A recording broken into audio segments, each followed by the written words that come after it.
Federation Update, January 23, 2024. Hello everyone, thank you for being here with me again. I hope you are all happy and well today. I am Mari. This information can be seen as science fiction, or as the viewer sees best, and I post it for entertainment purposes only. Still, I take my information very seriously, for whoever has eyes to see. Since the higher Galactic Federation Earth-Orthan representatives arrived in Earth's orbit last December 31st, they organized teams of their helpers, mostly from the Alphaton or Centauri race, to go to each one of the largest starships, belonging to each one of the stellar races in Earth's orbit, which at this time there are 900 or more ships that exceed 1 kilometer in length, and therefore are considered as major starships. This is why the visit of the higher Galactic Federation Earth-Orthan detachment is called an audit, or a major revision. They claim that it is to prevent and stop illegal practices against the people of Earth, yet as seen from another perspective, it is a highly invasive procedure for all the star races that orbit Earth, because they must open their ships, which are their homes, to a detailed inspection and revision of everything they have inside, and what equipment they possess and use. It's like if the authorities came in to search your house. In the past few days, the Galactic Federation has declared that they managed to stop a human smuggling operation which was being conducted by regressive Greys from Orion, who are passing off as harmless Zeta Greys. This sounds very good and cheers for that, yet from here we see no proof at all that any such thing happened, other than the official Federation notice, and for what really matters and what concerns us here is tangible things, real verifiable events that do reflect upon an improvement of the quality of life of the population of Earth. So, all that we see from here is more of that Galactic Federation of light, garbage, and empty promises that always state that a big change in favor of humanity is right around the corner, because they arrested who knows how many bad people, and liberated this or that high amount of young humans who were in captivity. They are always making things up so the gullible people stop taking things into their own hands, as it is all solved, all they must do is wait and be patient. The great liberation of humanity is always scheduled for tomorrow, and as the saying goes, tomorrow is the thing that is always approaching and never arrives. Nothing they say is provable, there are no facts, no positive tangible results, there are only official sugar-coated statements, and it all looks a lot more like a white hat strategy and excuses, all to gain more time. Moving on, well, as it was to be expected, this next finally happened. After the Federation search parties revised several hundreds of starships in Earth's orbit, they finally came to Toleka. Well, they haven't actually arrived here yet. What they did was send a notice that this ship, and our second large vessel Saska-1, were now scheduled for revision. They did not mention our escort destroyer, Vigilant Eagle, perhaps because she is not big enough, because they are searching only the ships that exceed 1 kilometer in length, as if bad things wouldn't happen on smaller vessels, so their search strategy doesn't make any sense there either. The Earth-Orthan detachment stationed in the Andromedan biosphere ship Viera has sent us a message stating that they want to meet with Alanim, Nishera, and me, in person, so we should go to see them at the Viera immediately. This invitation order extends also to anyone with enough rank and influence in the Taygetan detachment present in Earth's orbit, but they mentioned Queen Alanim, her sister Nishera, and I, specifically. They said in their message that we should understand that they are no longer the same people as they were before, and that whatever wrongdoings other members of their Earth-Orthan race may have done, should not be transferred to them, the ones here. The disputes and disagreements they had with the Irma happened a long time ago, and the Earth-Orthan race has evolved a lot since then, so, I, Mari Swaruu, must go to meet them in person, so I can see that they are good people, so I can go back and write an essay to publish here in my YouTube channel, stating my change of mind about the Etorthans and how they are. They specifically mentioned them wanting me to write an essay in their favor. After the message was received, Alanim and Nishera sent a message back to them, stating that we were not going to comply with their demands, because of our own ethical reasons, and that we would not allow a search party on board any of our vessels either. After that message was sent, the local Galactic Federation Andromedan representative, in the Viera talked to Alanim and Nishera, intervening in favor of the Etorthans, turning things around against us, stating that we were non-cooperative and even cruel, because the Etorthans were doing everything they could to get closer to us, to prove that they are positive and loving, and that we were reacting unfairly, shutting our doors on them.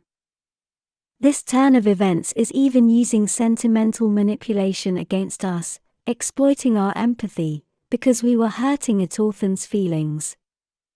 But, as far as I understand, they do not have any emotions, right? We see this more as an Andromedan emotional interpretation manipulative transfer against us.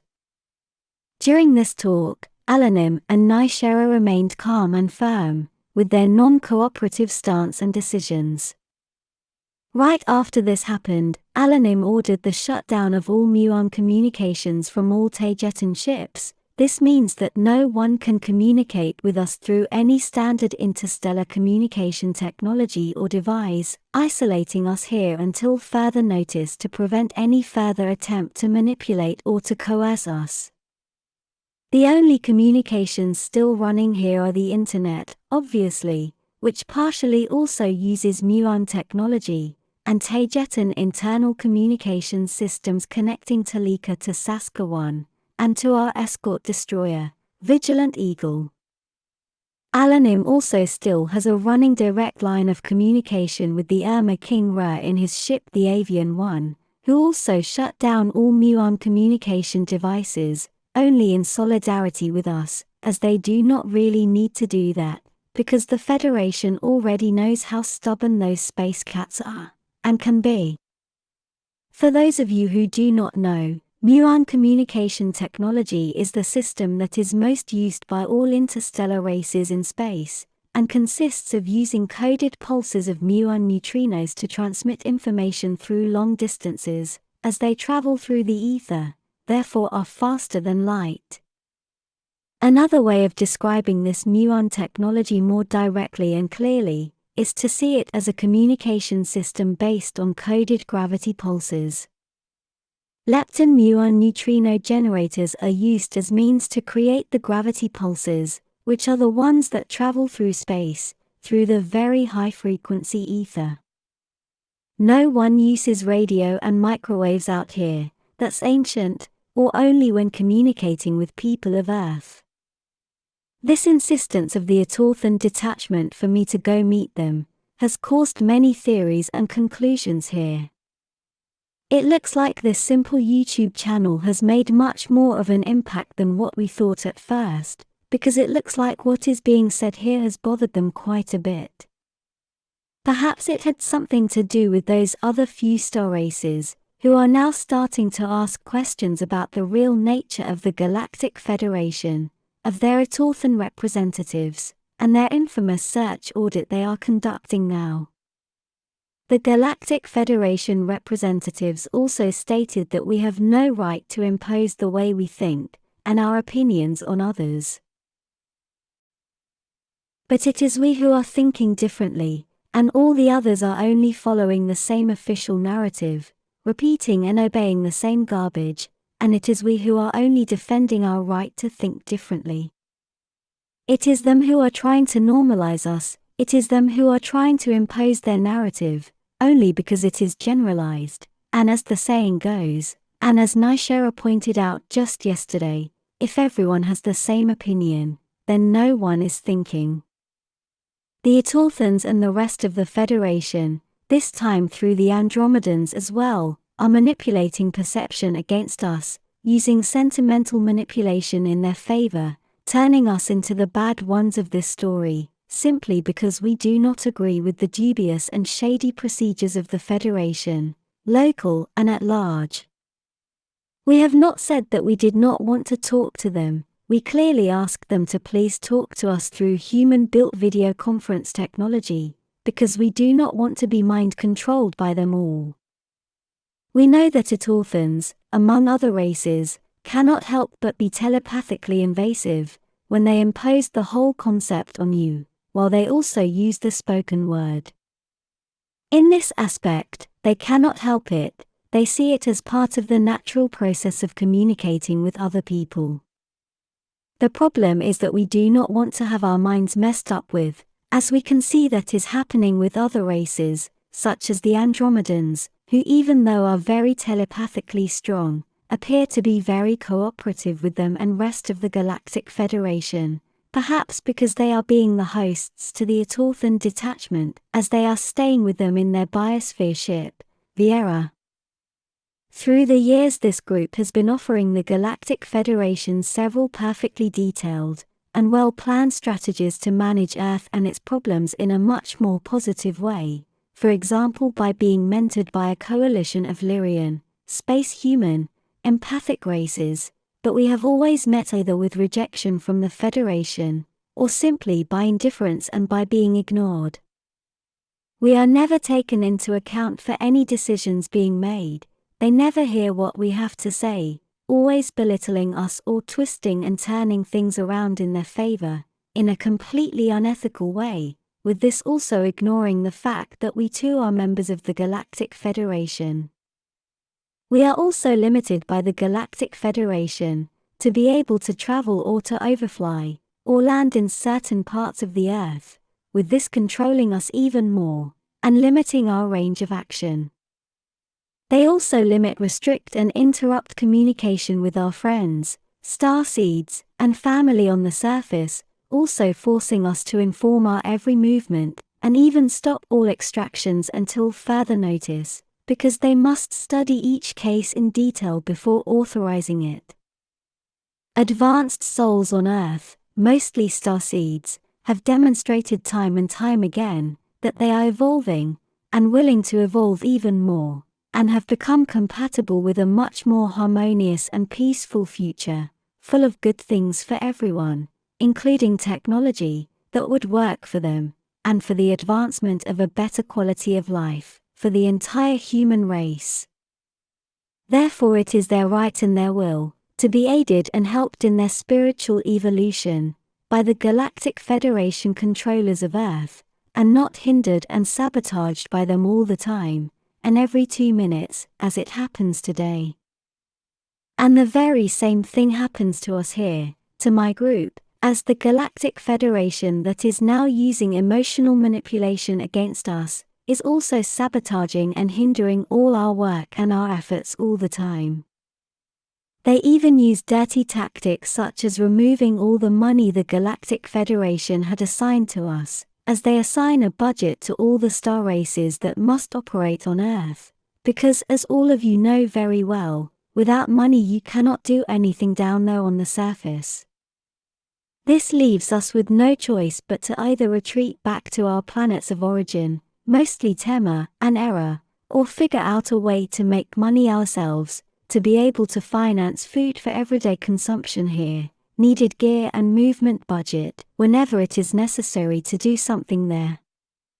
With this, the Taygetans became completely dependent on me, on what I write for my YouTube channel, and on your donations.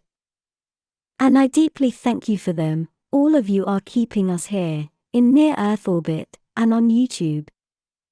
Because it looks like I am the only one who can write, in the way which is needed, at this time here.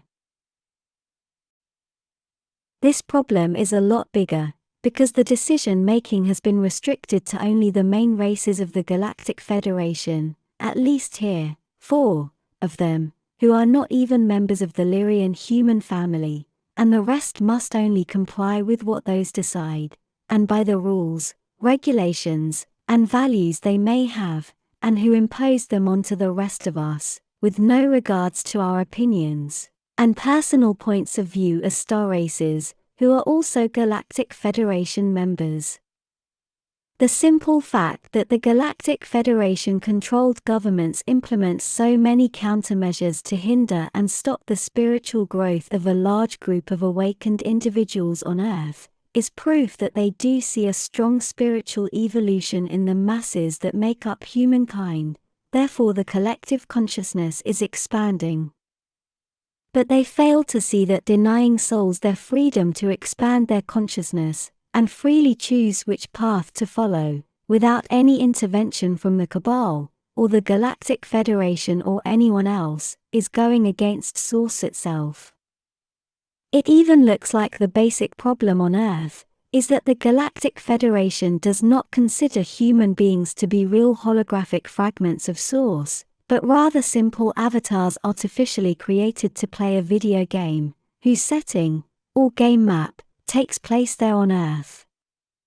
We will continue to be here for as long as it takes, leaking as much stellar information to humankind as we can, and helping in every way we can. In the last piece of space news for today, the Taygetan supply and assistance ship, Saskek 2, a large Saska-class, multiple-purpose vessel, is on arrival right now, and on final approach to dock side by side with her sister ship the Saska 1, which is also docked with Toleka right now, so it looks like we will be 3 large ships docked together, and 1 smaller one, the Vigilant Eagle, escorting us nearby. The Saskek 2 will unload Taygetan supplies, raw materials, and spare parts, so Saska 1 can remain here longer to complete the repairs it is performing on Toleka. It will also take away back to Tema what is left of the badly damaged fighter ship Hungry Gunnable, and it will also dock with the Vigilant Eagle to deliver supplies and spare parts as well, and then it will return to Tema in Taygeta in a few days. I must stress that although the Taygetan supply ships do bring some supplies, we are still completely dependent on Earth even for food, as not all of us can eat or consume what the Taygetans bring, me included. This will be all for my present report. As always, I will keep you informed of any further developments. As always, thank you for watching my Toleka news video, and for liking, sharing, and subscribing. I appreciate it a lot, and I hope to see you here next time. Take care. With much love, your friend, Mari Swaruu.